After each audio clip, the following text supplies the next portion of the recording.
to the Lover's Lane. And this was part of where they filmed. Actually, it might be right there. I think that's the shot right there, where they were coming in the carriage. Matthew and Anne were coming up the carriage there. A yellow fungus on it. Yeah.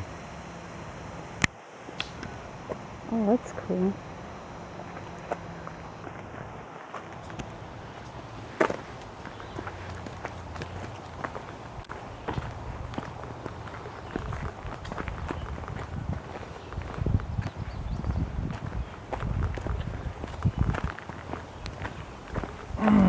Alright guys, we actually found an exact location for once. Well, I mean, Delvey by the Sea was basically an exact location too. But this is the picture here from the movie.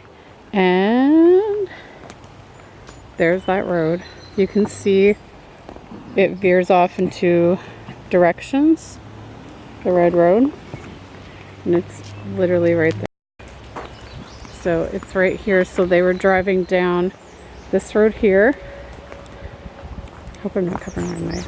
As you can see in the picture, they're driving down this road, and then you could see this road coming in the background.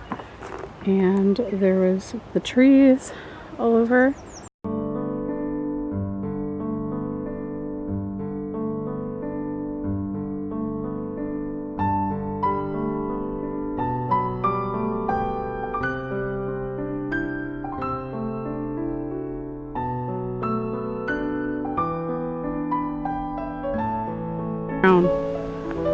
That might be where it loops. We go that way and it loops around.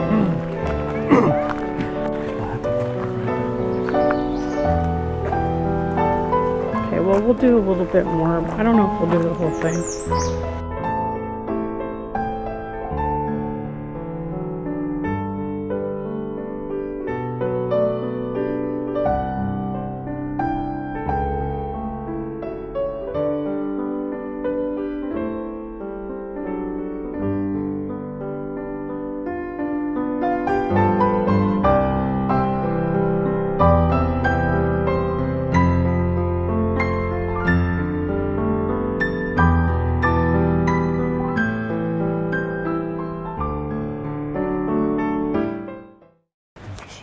Okay, so we decided not to do the whole trail because it's going to be 30 minutes total, and we want to move on to... Oh, chipmunk. It's a chipmunk. Oh my god.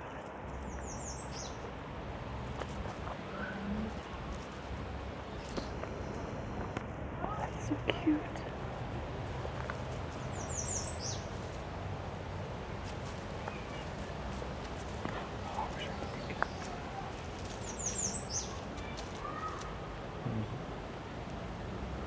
He's in the bush.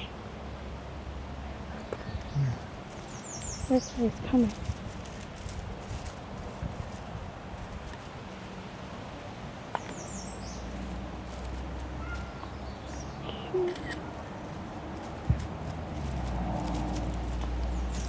Oh, and he's gone.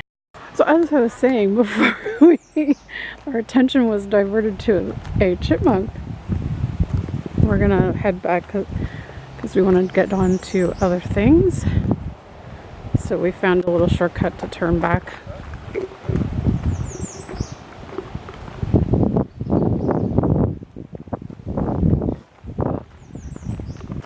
Who knows?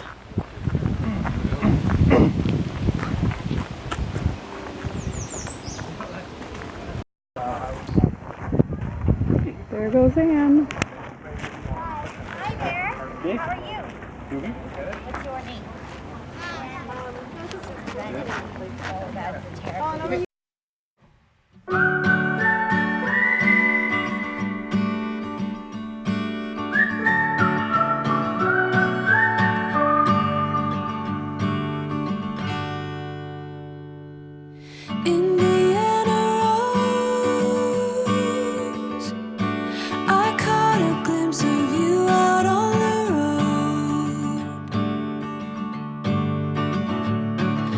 Quiet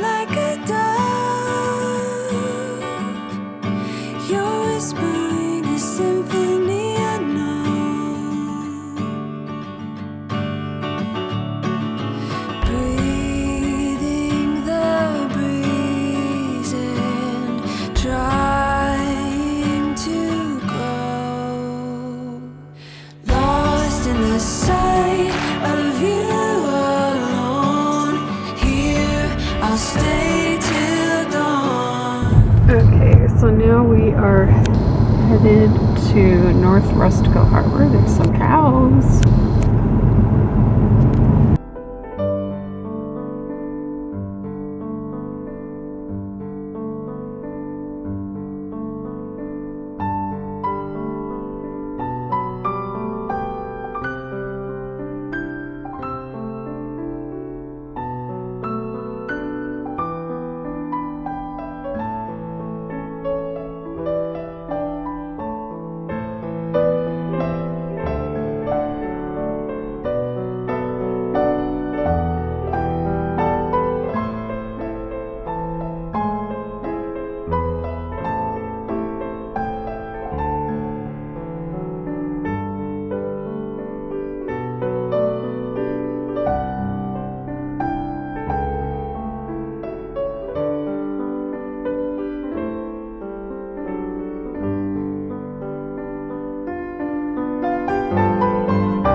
So we've made it to downtown Charlottetown. There's their city hall. And we weren't parked in this parking lot. $1.25 per hour. $1.25. In Toronto it would be like, God, how much? Like 3 something. Yeah. 3 to 6. It's crazy.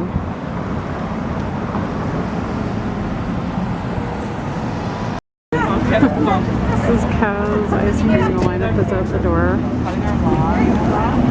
There's the Confederation Center for the Arts.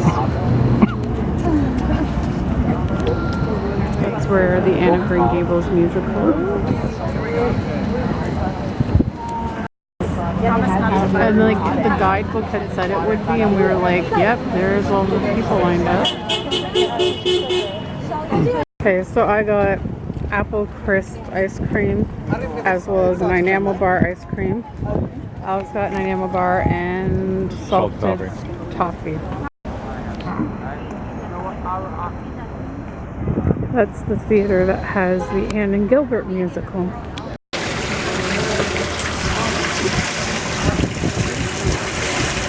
Here's the Anne of Green Gables store. I'm going in there a little bit later, but first we're going to walk down this little cobblestone street. I think this was the one that guy was talking about in the YouTube.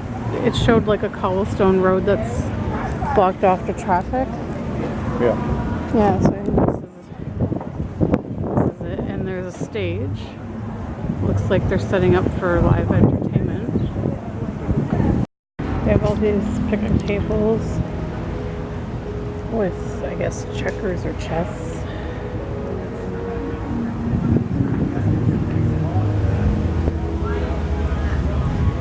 We've got music playing on the stage. And over here,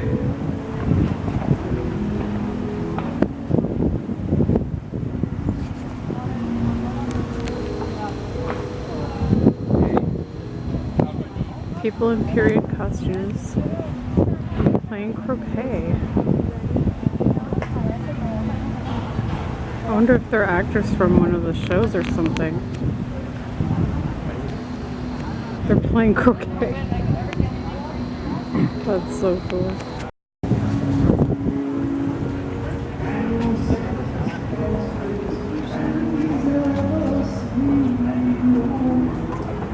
Look at this gigantic Anne.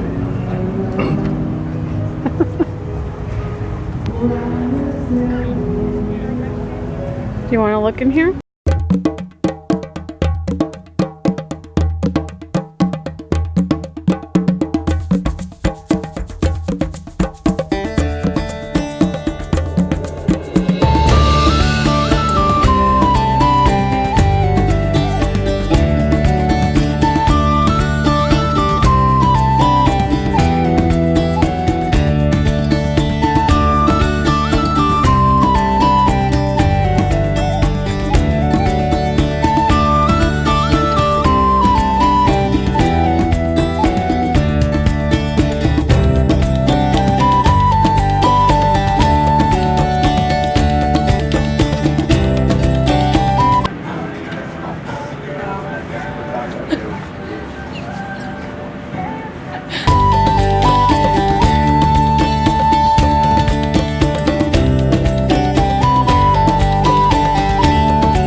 Playing the movie. Actually, when I first looked up at it, the scene that was playing was the Orville Village scene that we were at. Or the Orwell, sorry, Orwell. So they're selling the dresses, and I was like, damn, that would be like a perfect Halloween costume until I saw this. That's right, $167. And the hat is $20. Oh man.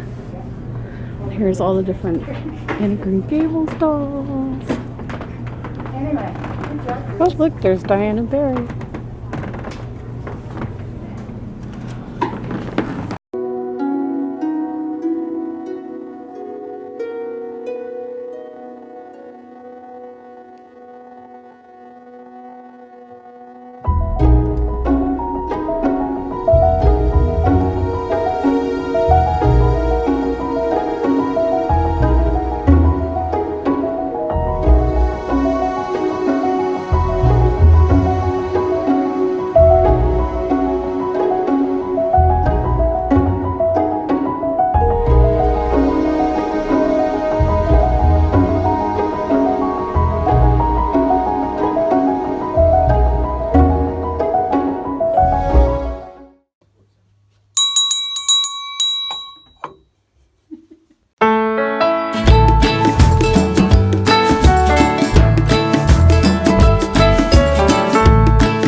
is something we need. It's a leap of faith, a step away from the comfort zone and be a little brave. So take a look around you. How far can you see? How far do you think you can run, standing on your knees? It's a beautiful world out there, just don't pass on the dare. If you have the will and a moment to spare, it's a beautiful world out there. It's a beautiful world out there. It can be a bit frightening, it's something you don't know. You need a little enlightening, it'll make you grow. It's a beautiful world out there, just don't pass on the dare.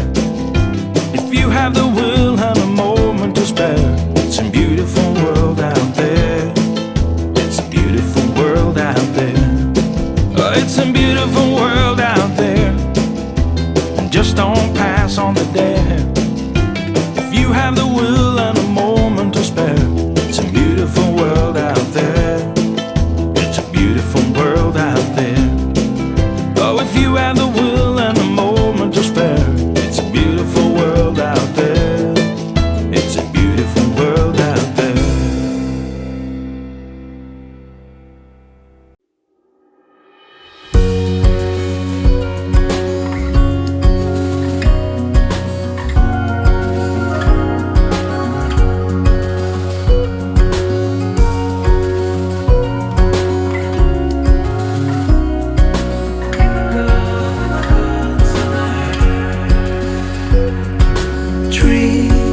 Dancing while the spring's still here.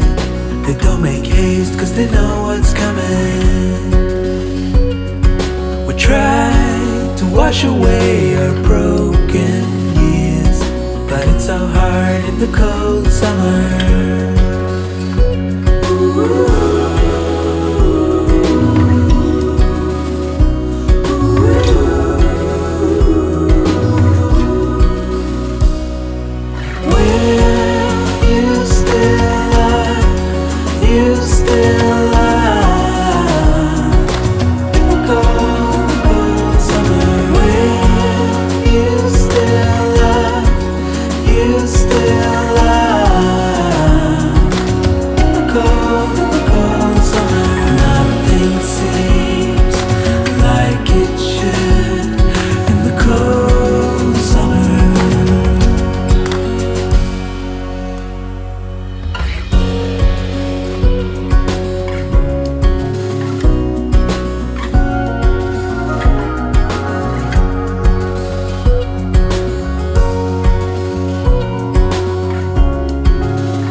They're slowing down to get their sleep.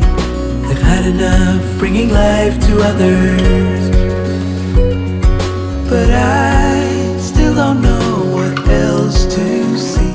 Hey guys, so as I was editing this video, I came to the end of the video and I wanted to kind of talk about the bottle village, because I didn't do video of it. As you saw, I just took a lot of pictures of it. So I wanted to tell you guys a little bit about Hannah's Bottle Village. So it was like about 10 minutes away, maybe more like 5 minutes away from our cabin. And I don't even think I would have known about it had I not gone and read the page for our cabin on Airbnb where it talked about what was nearby. So when I saw like Hannah's Bottle Village, I'm like, oh, I wonder what that is. And I looked it up and I was like, wow, this sounds really cool. So we have to go there. So the Bottle Village was in someone's backyard. And I can't remember if it's a couple. I guess it's a couple. And it's in the backyard of their house, and it is free to go and see the village. All of the little houses in this bottle village are made from bottles. And if you saw like some of the signs, that it says like when each house was built and how many bottles were used for it. And the cool thing about it is that even though it's free to enter and look around, they actually collect donations for the Sick Children's Hospital in Nova Scotia, I believe it was. And so we donated, I think it was like $5 we decided to donate. And we got to see like how much they raise every year, and like they raise a really good amount. I think it was like anywhere from like $5,000 to $7,000 per year. So that was really cool. So we really enjoyed looking around in those. It was amazing to see all the bottles and what they made with them. It was really cool, and for a good cause. So really enjoyed that. And then I also wanted to mention that I think in like one of the very first videos, it may have been like from the first day of our trip, that I was mentioning how like there's tons of lavender, like wild lavender, growing by the sides of the road. Well, we later found out that it wasn't lavender. A lot of people tend to think it is, but it's actually a flower called lupins. So we found that out because I think it was like at the Heritage Place. We went in the Anne of Green Gables gift shop there, and they were selling little packets of seeds to plant lupins. And I was like, oh, that's what they're called. So the flowers are called lupins. They were everywhere on the island. Everywhere you went, like just growing by the sides of the road. There was like purple ones and pink ones were the main ones that I saw. And so I just, learned something new. It was interesting. I really thought it was lavender because like it was purple and shaped like lavender, but no, it's lupins. So they were really pretty. I really loved driving by them. Everywhere we went, they kind of like added a splash of color and were really pretty. So anyways, I'm going to conclude part 2 of today, because now like the next part, the third part, is probably going to be a little bit shorter, but it's long enough video that it was going to make this video too long. So stay tuned for the final part of our third day in Prince Edward Island, and it will be our final evening in Prince Edward Island. So stay tuned for that. And I feel like there was something else I wanted to mention. Oh yes. So at the Heritage Place, I got to meet Anne of Green Gables. They had like a girl there dressed up as Anne. I have like a fly buzzing around me. So that was really cool to see, and enjoyed walking the trails there. And it was cool that I actually found an exact spot where they filmed, because I'm pretty sure that was the area. It looked very similar to the picture. Now, mind you, we didn't walk the entire Lover's Lane, so maybe I was wrong. Maybe there was another area where it branched off into 2 pieces. But to me, like from looking at the 2 pictures, it was pretty much exact. So I was pretty positive that that was the spot. So that's why we just like decided to like cut it shortly after that, because we wanted to move on. And yeah, Charlottetown was really, really nice. Cute little city. And I don't know if it came through very well on the audio because of wind and stuff, but we were saying like we were amazed at how cheap the parking was in a downtown area, because here it is like super expensive to park in downtown Toronto. So it was like $1.25 per hour, which is unheard of here in Toronto. So that was interesting. And I think that's about it. North Rustico Harbor, I kind of added some captions there because everything that I was saying in the video did not come through due to the wind. Oh, hi, Riley. Riley decided he just like woke up and meowed at me. Yeah, so basically, I kind of summed up what I was saying on the screen, but for those who didn't get a chance to read it, basically, got to see the North Rustico Harbor from the vantage point that they filmed, with the little houses in the background. I did notice that, in the movie, you see like, a patch of red sand in the middle of the water. So I don't know if, and I didn't see it like there in person. So I don't know if it had to do with the tide when they filmed it maybe, or I would think it was probably to do with the tide. So it was probably a higher tide when we were there, and that's why we couldn't see it. And I couldn't figure out where they would have filmed Matthew and Anne driving in the carriage, because I didn't see any red dirt roads around there or even like a shore on the water. So I'm not really sure where they filmed it in that area, because I know in the movie you can see the houses in the background of them when they're driving. So they had to have been driving right along that shoreline, but from where we were standing, it just looked like all grass. So either because the grass was so high we couldn't see it, or they don't have the red sand there anymore. Plus, like, it looked like it was now someone's private property again. There was like someone's house right there. So we didn't want to go in the long grass because I'm like paranoid of ticks and stuff. So I was like, I don't want to go in the long grass. And the only other way to go there would have been to go in the person's driveway, and I didn't want to do that either. So I was just kind of like, I'll just enjoy the view and move on. So I think that's all I wanted to touch upon for this video. Stay tuned for our final night in Prince Edward Island. We decided to take a walk down to the beach by our cabin. So stay tuned for that, and we'll see you in the next video. Bye.